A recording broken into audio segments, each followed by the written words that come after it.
So welcome everybody to the first of this afternoon's 3 talks in celebration of World Book Night. Yes, I know it's the afternoon and not the night, but we decided we'd go slightly differently in case people wanted to go to other bigger World Book Night events in the night or do something else. So we have 3 wonderful authors joining us this afternoon to celebrate all things bookish, and in particular their own works, of which we will find out more later on. Just a couple of little bits of meeting etiquette. At the moment, permissions are set so that you cannot unmute yourselves or turn your cameras on, just to give Louise and the other speakers the best chance of an uninterrupted presentation. Do, however, feel free to use the chat window through the presentation if you want to question or comment or anything like that. We will pick up questions and comments at the end. There'll be time for a Q&A, and we will give permission for people to join us live on a screen, if that's live, afterwards, if you want to come and feel like you're part of an actual audience. So we will do that at the end. But for now, we will start this afternoon's proceedings by having a presentation from Louise Fine. Louise writes 20th century historical fiction, largely based around giving voices to those whose voices have not previously been heard, or approaching historical fiction from more unusual perspectives. She's spoken for us once before about her debut novel, People Like Us, which came out in 2020 and was shortlisted for the RSL Christopher Bland Prize and the RNA Historical Novel of the Year award last year. Her second novel, The Hidden Child, about which she's going to speak today, was published in September of last year here and October of last year in the US and Canada. And is out very, very soon in paperback. In fact, I saw a tweet not half an hour ago with a picture of the paperback cover for it. This book discusses the eugenics movement in the 1920s in England and America, and is already, in fact, a Globe and Mail bestseller in Canada. Louise has got an MA in creative writing from St Mary's University. She now writes full-time, having previously worked as a lawyer and a banker. I will not ask her which was her favourite occupation out of lawyering, banking or writing. I suspect I know the answer to that one already. Louise is very keen on historical research and writing generally, and likes to look for themes which resonate in the world today. She's currently working on a 3rd novel about which we may be able to pry for information later on in this presentation. We'll see. In the meantime, I shall leave you to it. Louise, thank you so much for joining us. Over to you. Well, thank you so much, Mark, for having me, and also for that wonderful introduction. I don't really feel like I've got too much to say now, but firstly, happy World Book Day, or Book Night, I should say, to everyone, and thank you for coming to listen to these talks. I shall certainly be listening to the next 2, which sound really fascinating. Just a quick apology as well. My hair is really wet because just before this, my hairdryer blew up all the electricity in the house. So small panic when I thought I wasn't going to be able to link onto Zoom. But since you didn't come to see my hair, I think we'll brush over that one. So as Mark introduced me, I'm the author of 2 novels. My debut is this one, People Like Us, which, as Mark said, came out in 2020. It's basically the story of, it's a love story set in 1930s Leipzig, and it was inspired by my father's family, who came to England as refugees in the 1930s. It's not their story, but all the events that happen in the book are based on fact. And what I really wanted to explore in this book was the whole concept of brainwashing a nation, how that could be done in such a short space of time with what was a very civilized country, how it went from something like our lives today to something unimaginably terrible, rather than set it during the war or during the Holocaust. It focuses on the period leading up to it, and what could possibly change somebody's mind if they had been so brainwashed from a young age. So that's really the first one. And the second one, The Hidden Child, is also arguably quite a heavy topic, focusing on eugenics. And this book was partly inspired by some of the research I did for my debut novel, because I had always associated eugenics with Nazi Germany. And so I was quite shocked, I suppose, to find that a lot of the ideas, to a great extent, had come from England and America. And these ideas were so widespread and so widely accepted across the political spectrum, up until really the Second World War, that I felt it really wasn't discussed or talked about, or even really that well known. So I felt quite compelled to write about it. And the other real motivation was the fact that my young daughter developed a severe form of epilepsy when she was 2. And there was still such a lot of stigma that surrounded that condition that I came across as quite a surprise. And so the two things combined are really what inspired me to write this book. It sounds a really heavy topic, but there is, of course, in any book, light and dark, and I always like to end my books with hope. And I think that we as human beings, we have such a capacity for doing terrible things, but actually a stronger capacity for doing good. And I think that comes out in this novel. I love writing historical fiction for many reasons. Partly, I've always loved history, and although I studied law at university, I think if I had another life, I would probably study history. I feel that fiction, unlike factual accounts of history, have such a power to engage an audience, and perhaps a different audience that might be interested in topics, because I think we all remember history at school being quite dry, and also focusing on the main events of history, and much less so, maybe it's changed today, but that's how I recall history at school. But the focus can be on ordinary people, ordinary lives that we can all relate to when we're reading historical novels.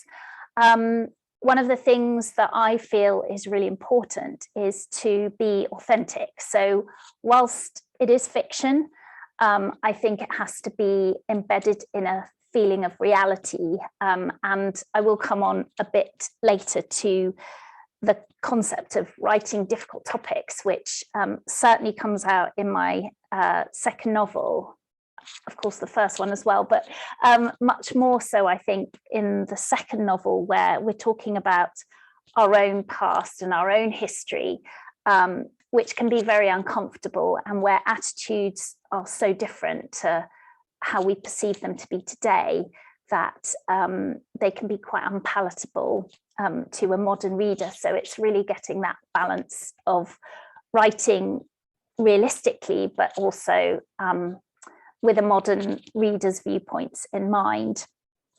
There's still so much that's relevant in historical fiction to today, and I always try to pull those things out in my writing.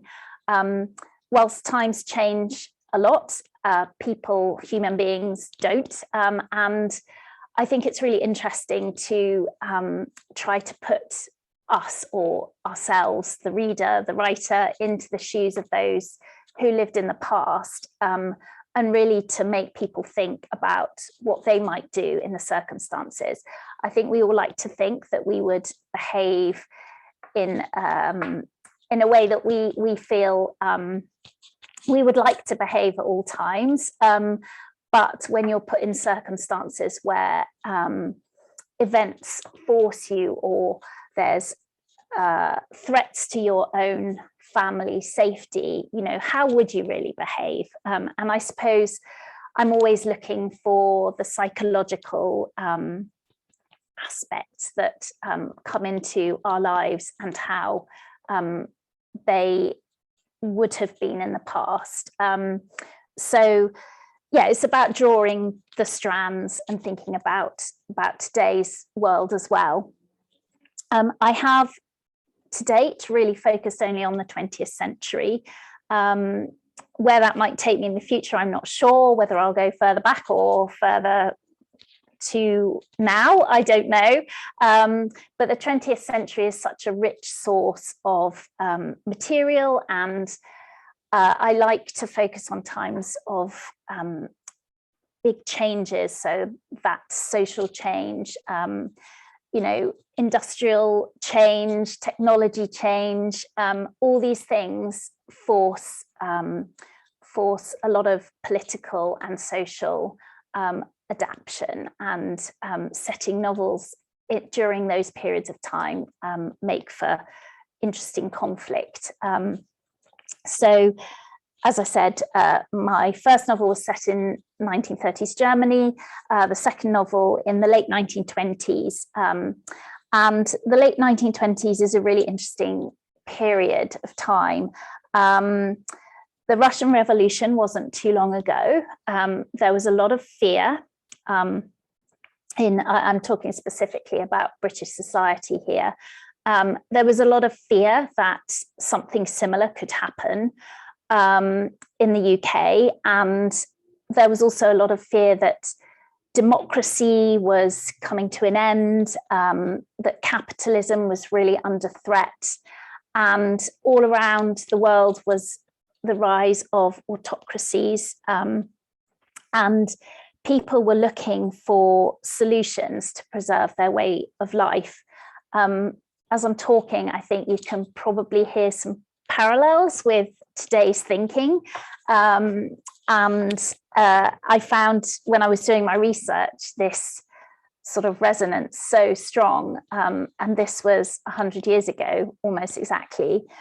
Of course, there was the First World War, and the reverberations of that around Europe were huge. And whilst I think it's quite often that we think of the 20s as a positive time, a time when people were looking for fun and, you know, the flappers and the parties, I think that comes out in a lot of fiction and films, and gives a slightly false indication of what was going on. And that was certainly true in certain elements of society. But for the working man or woman, times were really harsh, and there was a lot of hardship. On top of that, you had the changes for women after the First World War. As we know, they were really pushing for jobs and to play an active role in society. And actually, lots of women did have to work in a way that they wouldn't previous to the First World War, because some families literally lost all the men in their family, all the breadwinners, either through the war or through the flu pandemic that came shortly thereafter. So even women from wealthy families found they had to take up jobs in order to make ends meet. And so there were so many conflicting forces that people could feel all the change and the concern of the upper and middle classes, that this rising force from the working man was coming and forcing change. Coinciding with this was this concept of the ideas that really came from Darwinism, of superior people. In the same, just to give a little bit of background on the eugenics concepts. As we know, Darwin came up with the concept of sort of survival of the fittest, and that was taken into breeding farm animals so that they were, or racehorses, so that certain traits were really improved and brought out. So faster racehorses, cattle that produce more milk, or pigs that were produce more meat, etc. And the idea was really that humans could be treated in the same way.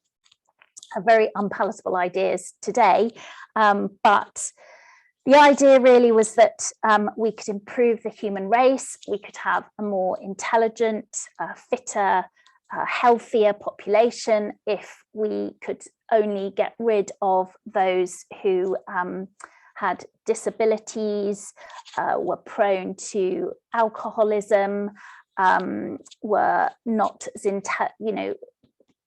not as intelligent as we would like them to be, and sorry, I struggle to say those ideas because they really do come over as horrendous to now, but these were really widely accepted, and some very well-known figures were prominent eugenicists. So people like Winston Churchill, H.G. Wells, Virginia Woolf. There were many from across the political divide as well. And this concept that we could improve our population was a way that drove the idea that we could save capitalism and save democracy if only we could have a better population. Now, America also took on these ideas and actually took them to a higher level of adherence. Because they're a state system, different states had different laws, and certain states went further than other states.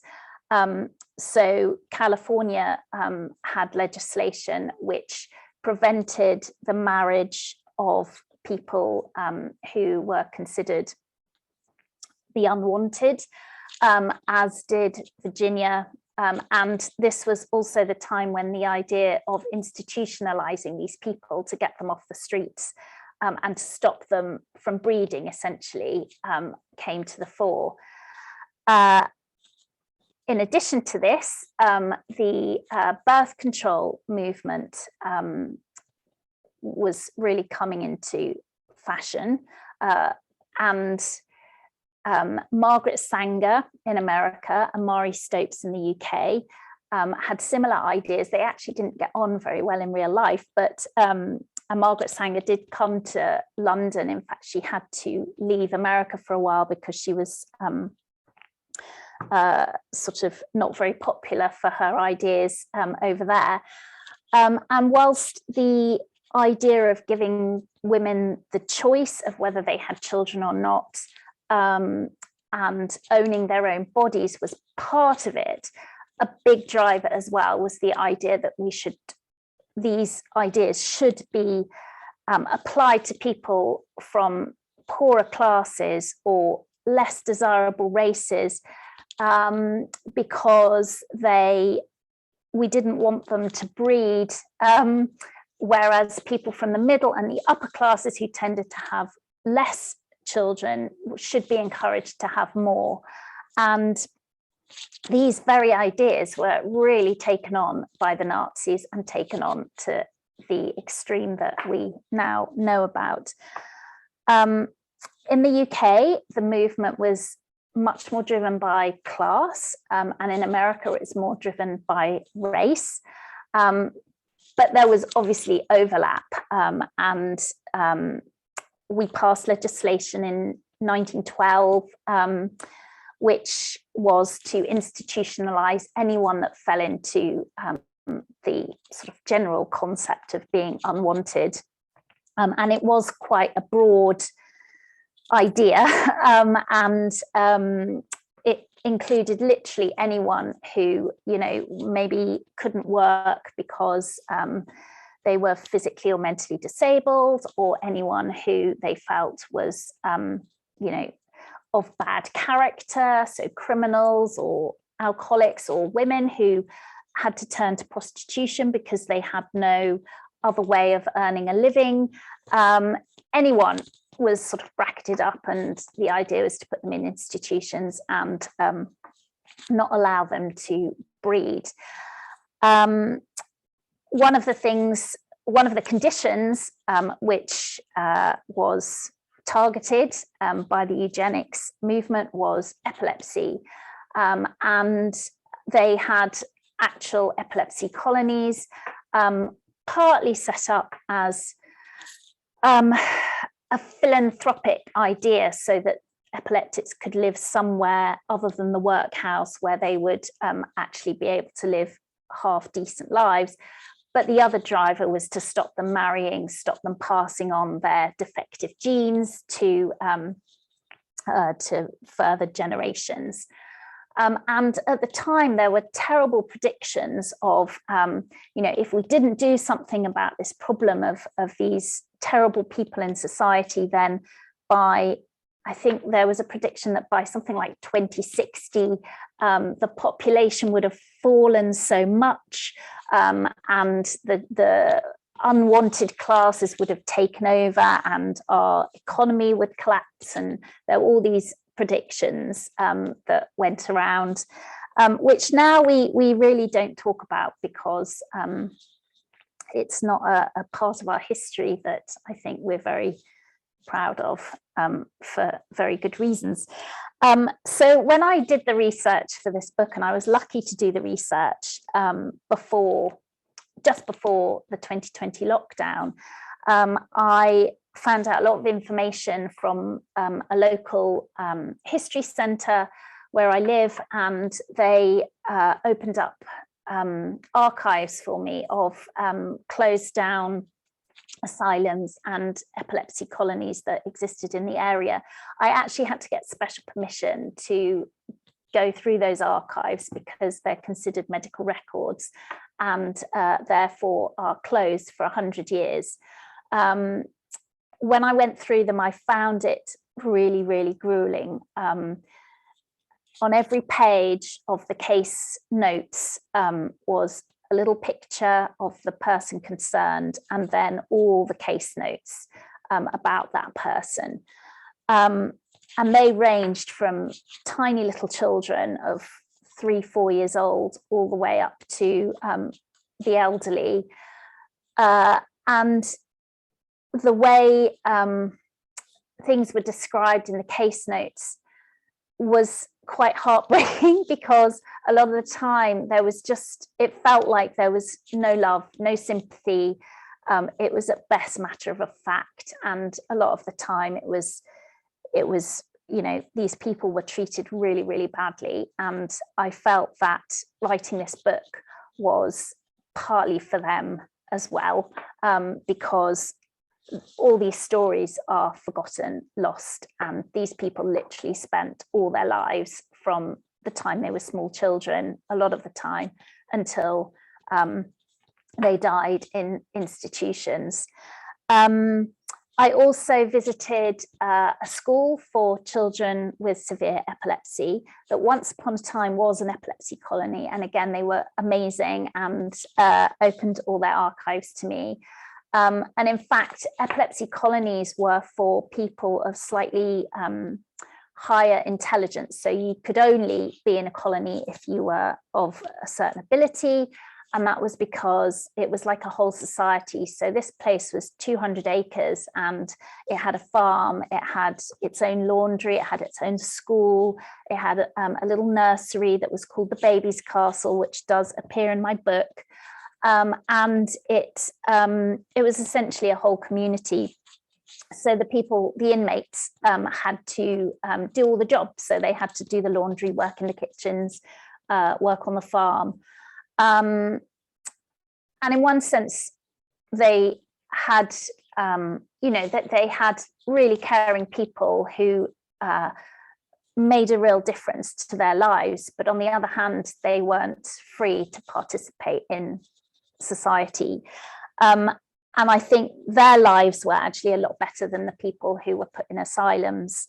So the colony that's in my book is a bit of a mixture between an asylum and a colony. So I have taken a few little liberties, but I've explained all the liberties I've taken in an author's note at the back of the book. So as I explained, in this book sorry, I haven't actually explained. So just a little bit about the plot. So The Hidden Child is the story of Eleanor and Edward Hamilton. They're a young couple on the social rise. Edward is a revered war hero. He's had medals and has gone quite a long way in life because of his track record in the war. Eleanor was from probably a better social class than Edward, and she lost all her the male members of her family through the war and through a tragedy that happened to her mother when her and her younger sister were quite young. She had to basically step up and look after her younger sister from a fairly young age. She and Edward get married. They're very happily married. They have a beautiful young daughter called Mabel, who everything is perfect. Edward is a psychologist, which is a fairly new science at that time. And he is also a supporter of eugenics, as is Eleanor, for her own personal reasons, which I won't give anything away. They are fully paid up members of the Eugenics Society until, that is, their own daughter develops a severe form of epilepsy when she's 4 years old. And then things begin to fall apart for the family. Edward and Eleanor have a difference of opinion as to how they should treat their daughter. Of course, because of the concept of eugenics, Edward needs to keep his daughter's condition secret, because otherwise his own genes will be sort of brought into question, and all his research, which is in the future going to guide education policy for the nation, will be brought into question. So that's the basis of the story. There are some real people in the book. Eleanor and Mabel themselves are fully fictional characters, and Eleanor's younger sister Rose as well. But they are a compilation, I suppose, of the people that I read about when I was doing my research. Edward is partly based on a real person, or at least he's inspired by a real person, and that person was Sir Cyril Burt, who was a big eugenicist and was knighted for his services to education and to psychology. He was really the architect of the 20th century grammar school system in the UK. And his ideas for setting up the grammar school system was that the children of the middle classes, who would by virtue of their birth be brighter than those of the working classes, should go to separate schools and be enabled to go to university and to prepare them for a better life than their working class compatriots. Of course, we know that that didn't necessarily work out, but after Sir Cyril Burt's death in the 1970s, I believe, a lot of his research was called into question, and so I have focused on him as the inspiration for one of my main characters. So at this point, I thought I'd do a short reading from the book. This is, the book begins in 1928, and Eleanor is waiting for her sister Rose to come back from a trip to Paris, where she's been to a sort of finishing school, and she's remembering the time when she first met Edward. So I'll just read from that point. Eleanor's first encounter with Edward is seared so deep into her mind. The clarity of the memory takes her breath away, just as he did when she first set eyes on him 8 years ago in 1920. The broad shoulders beneath the sharp cut of his uniform, the medals lining his chest. A quick glance and she had recognized the military cross, awarded for exemplary gallantry. From behind her typewriter, she had wondered, as he folded his tall frame into a chair outside the Brigadier General's room in the War Office, just what acts of bravery he had undertaken. Those haunting eyes which fixed on hers just a little longer than strictly appropriate for a captain waiting for his decommissioning appointment. She remembers the effect he had on her, the hot fluttering in her chest and how the words she was typing melted and swam on the page in front of her. She could feel the soft spring breeze from the open window touch her skin, the grind of traffic rumbling along Horse Guards Avenue below, the press of his eyes on her flushed cheeks as she tried, fruitlessly, to concentrate on her work. From the corner of her eye, she watched him take a pen and notebook from his top pocket and, forehead wrinkled in thought, begin to write. She wondered if he was a poet, or perhaps planning his words for the Brigadier.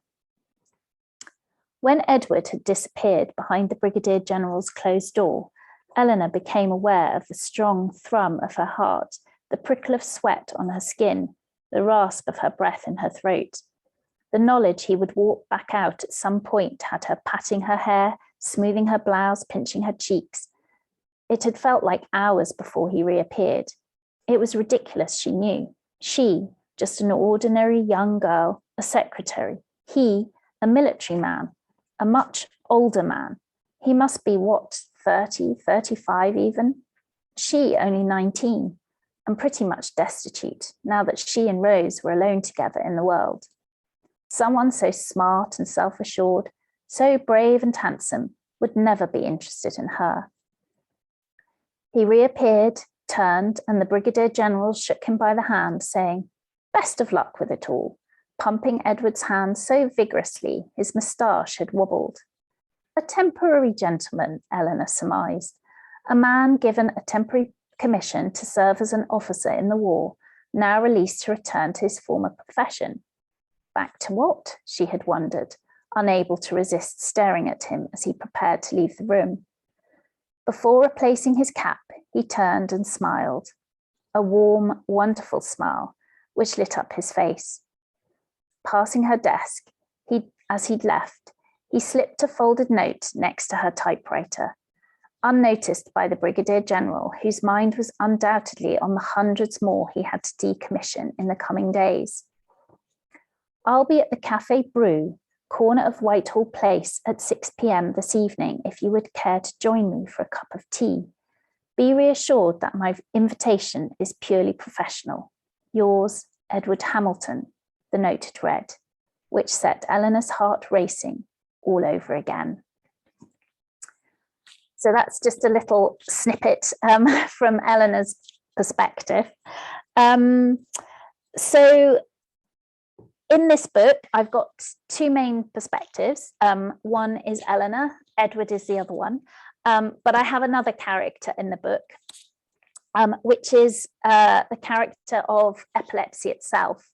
And it's slightly unusual to have a disease with a point of view, but part of the reason I did this was I originally tried writing the book with Mabel's point of view in it, but as she's such a small child, she's only 4, I found it really difficult to write her and it wasn't really working. So as just an experiment, I tried this, telling it from the perspective of the disease of epilepsy. And I think the reason for this is, I think when people have conditions or a disease, they often sort of personify them. So people talk about cancer as a personification. And I certainly, when my daughter had epilepsy, it felt like a sort of monster had moved inside her and stolen our child away, her personality away, I should say. And I suppose it really came from that aspect of my memory of when my daughter was poorly. I should say that she's now a teenager, and she never had another seizure from the age of 3.5. So we've been very, very lucky, because she was having over 100 seizures a day when she was poorly. So it was really quite severe. So I should just add that in case anyone's wondering. Another reason why I set this book in the 1920s was because there was a very effective treatment that was developed at that time, called the ketogenic diet, which is back in fashion now for children who have intractable epilepsy, where normal medications don't work. And it was quite widespread use in the 1920s, which was part of the reason for focusing this novel at that time. So by having epilepsy as a character in the book, I was able to show what was happening to Mabel when her parents weren't present. And I was also able to take a sort of omniscient view of human behavior to the disease, which has been historically terrible.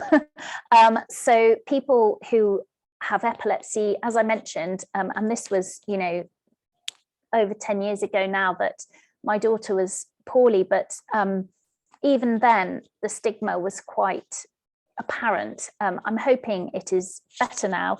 And by writing this book, again, being able to talk about it is important, I feel. But all through history, epileptics have been treated either as sort of some form of possession, either by the devil or a divine being, and it's a strange history that we have with this condition in particular. And I suppose that's also comes through in the character that I've written. The character comes in at certain intervals in the book, and it has its own sort of plot, and it has its own character development, and it plays in and out of the narrative of the story, to the extent that there is a bit of a twist that involves this character. So it is an inherent part of the book. So I thought I would also just do a short reading from the perspective of epilepsy. And I will read the first part where epilepsy comes in and introduces himself. I don't know why I think of him as a male, but I do. And I think because it's quite a sinister character, I suppose.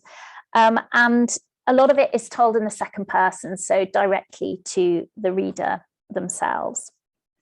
So this is epilepsy. Allow me to introduce myself, or perhaps we've already met. It's quite possible. Diseases like me are hard to avoid. I hide away in the shadows until one day it begins. A feather touch, light as the brush of a moth's wing or the faintest breath of a newborn.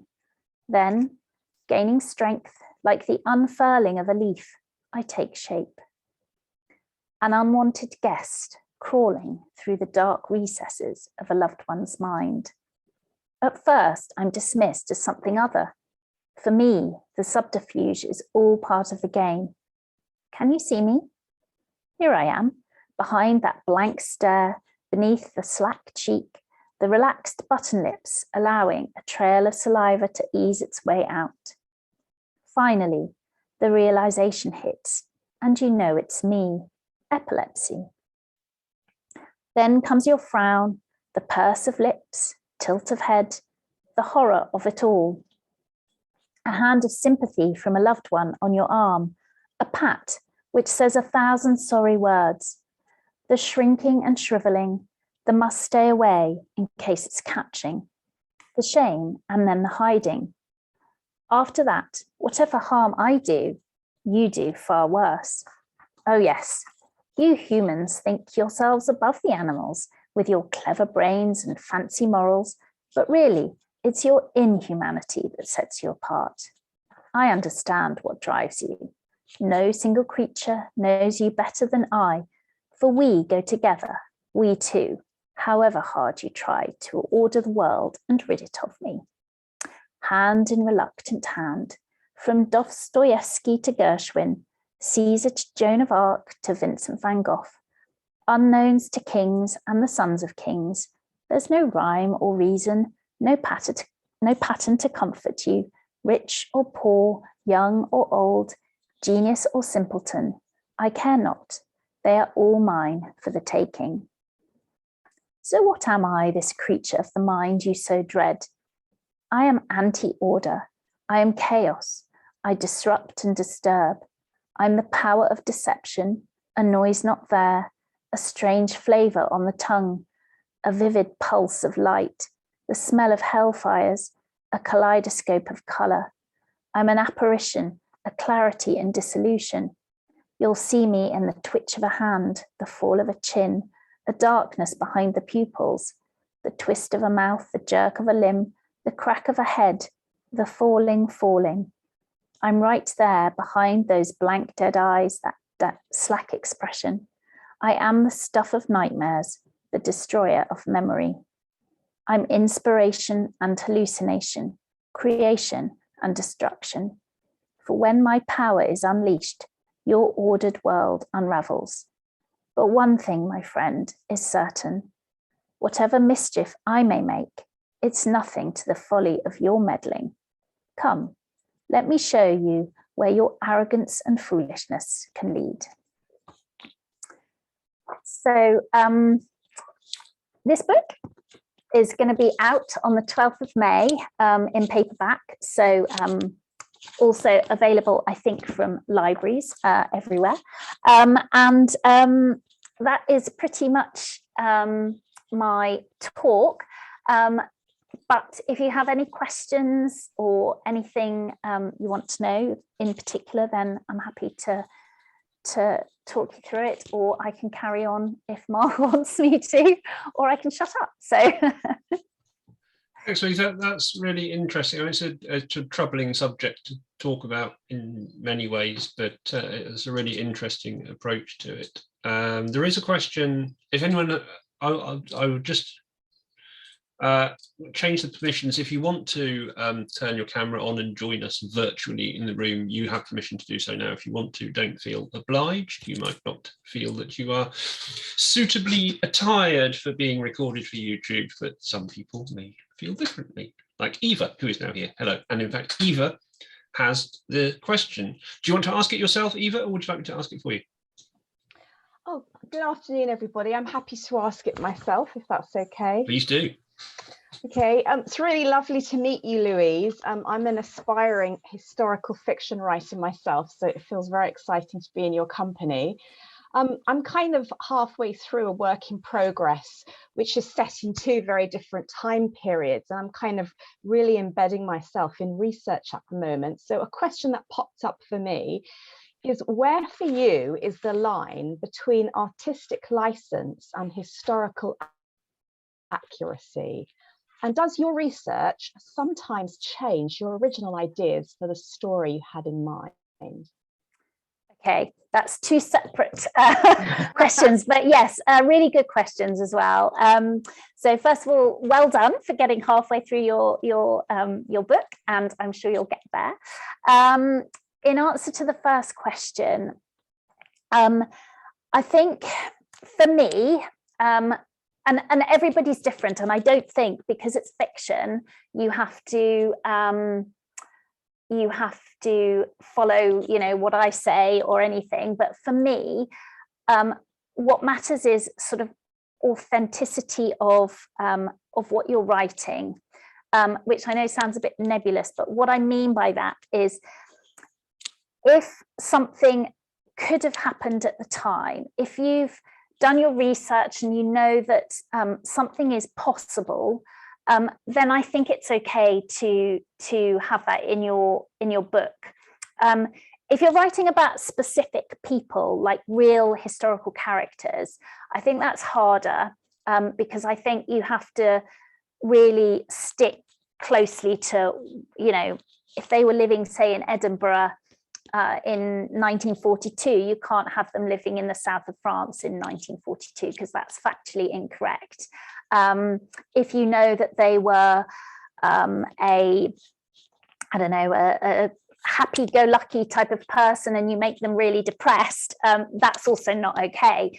But obviously there are things that aren't known about that person. So, you know, you can fill in gaps, or you can invent conversations, etc., etc. With my character Edward, who is based on a real person, but I have veered quite heavily away from him, I've changed his name and made him a different person. So I've given him a backstory he didn't have, I've given him a family he didn't have, and I've also changed certain parts of his future that he didn't have. But here's the inspiration for this character. So I have written an author's note where I've explained what is sort of factual and what I've invented. And so I think you've got quite wide parameters actually to work in, because you can totally invent your characters. But as long as what you're saying happens, could realistically have happened in the book. So obviously, you know, you're not going to have people in the 1950s using, I know this is an extreme example, using mobile telephones or something, but, you know, it has to be sort of realistic. So what I tend to do is I tend to do a lot of general reading as much as I can before I start writing.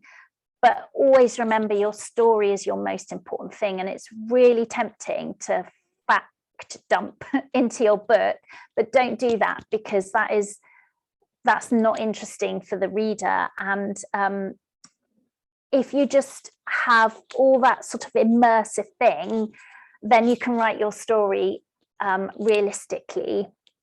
And then what I tend to do is I tend to then fact check as I go through. So for instance, I'm writing a book at the moment that's set partly in the 1960s.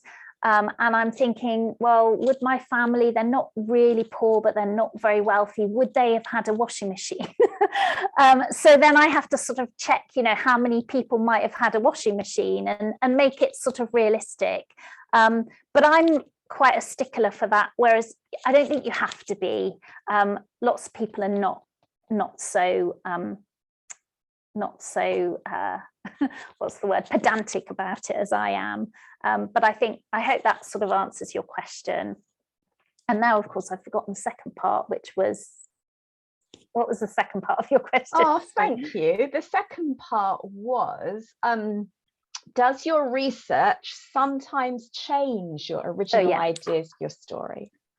Yes, it does. It does, not massively, I say that. Again, with the book I'm writing at the moment, I had a character who was a certain nationality, but I was worried that the readership of that place would find this unpalatable.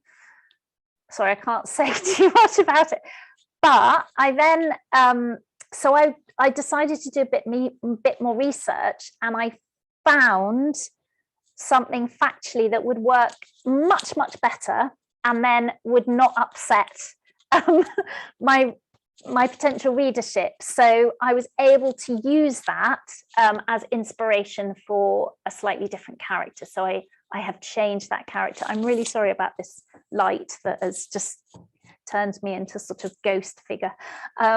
Sorry, suddenly got really sunny.